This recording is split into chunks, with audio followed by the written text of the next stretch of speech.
Susan was at a shrink conference in Durham, North Carolina, giving a paper on psychotherapy, so I had Pearl. She was sleeping comfortably on the couch in my office, which had been put there largely for that purpose, when a good-looking, elderly woman came in carrying a large album of some kind and disturbed her. Pearl jumped off the couch, stood next to me, dropped her head, and growled sotto voce. The woman looked at her. "What kind of dog is that?" she said. "A German short-haired pointer," I said. "Aren't they brown and white?" "Not always," I said. "What's her name?" "Pearl." "Hello, Pearl," the woman said, and walked to my client chair and sat down. Pearl left my side, went and sniffed carefully at the woman's knees. The woman patted Pearl's head a couple of times. Pearl wagged her tail slightly and went back to the couch. The woman put her large album on my desk. "I have kept this scrapbook," the woman said to me, "since the day my grandson was arrested." "Hobbies are nice," I said. "It is far more than a hobby, young man," the woman said. "It is the complete record of everything that has happened." "That might prove useful," I said. "I should hope so," the woman said. She placed it on my desk. "I wish you to study it." I nodded. "Will you leave it with me?" I said. "It is yours," she said. "I have another copy for myself." The woman's name was Lily Ellsworth. She was erect, firm, white-haired, and stylish. Too old for me at the moment, but I hoped Susan would look as good as Mrs. Ellsworth when we got to that age. Being as rich would also be pleasant. "And after I've studied it, ma'am," I said, "what would you like me to do?" "Demonstrate that my grandson is innocent of the charges against him." "What if he's not?" I said. "He is innocent," she said. "I will entertain no other possibility." "What I know of the case, he was charged along with another boy," I said. "I have no preconceptions about the other boy," Mrs. Ellsworth said. "His guilt or innocence is of no consequence to me. But Jared is innocent." "How'd you happen to come to me?" I said.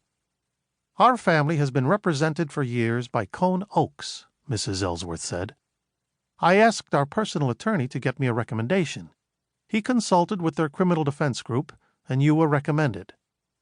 "Do they represent your grandson?" I said. "No. His parents have insisted on hiring an attorney of their own." "Too bad," I said. "Cone Oaks has the best defense lawyer in the state." "If you take this case and need to consult him," Mrs. Ellsworth said, "you may list his fee as an expense." "Her," I said. Mrs. Ellsworth nodded gravely and didn't comment. "Do you know who they have hired?" I said. "His name is Richard Leland. He is my son-in-law's fraternity brother." "Oh," I said. "You don't know of him," Mrs. Ellsworth said. "No, but that doesn't mean he isn't good." "Perhaps not," Mrs. Ellsworth said, "but being Ron's fraternity mate is not in itself much of a recommendation." "Ron being your son-in-law," I said. "Ron Clark," she said. "I still remember, approximately, a passage in The Naked and the Dead where someone describes a man as Westchester County, Cornell, a DKE, and a perfect asshole. Mailer could have been writing of my son-in-law, except that Ron grew up in Greenwich and went to Yale." "A man can overcome his beginnings," I said. "I wonder if you have," she said. "You seem a bit sporty to me." "Sporty?" I said. "A Weisenheimer." "Wow," I said. "It's been years since someone called me a Weisenheimer." "I may not be current in my slang," Mrs. Ellsworth said, "but I know people. You are a Weisenheimer." "Yes," I said, "I am." "But not just a Weisenheimer," she said. "No," I said, "I have other virtues." "What are they?" she said. "I am persistent and fearless and reasonably smart." "And modest," Mrs. Ellsworth said. "That too," I said.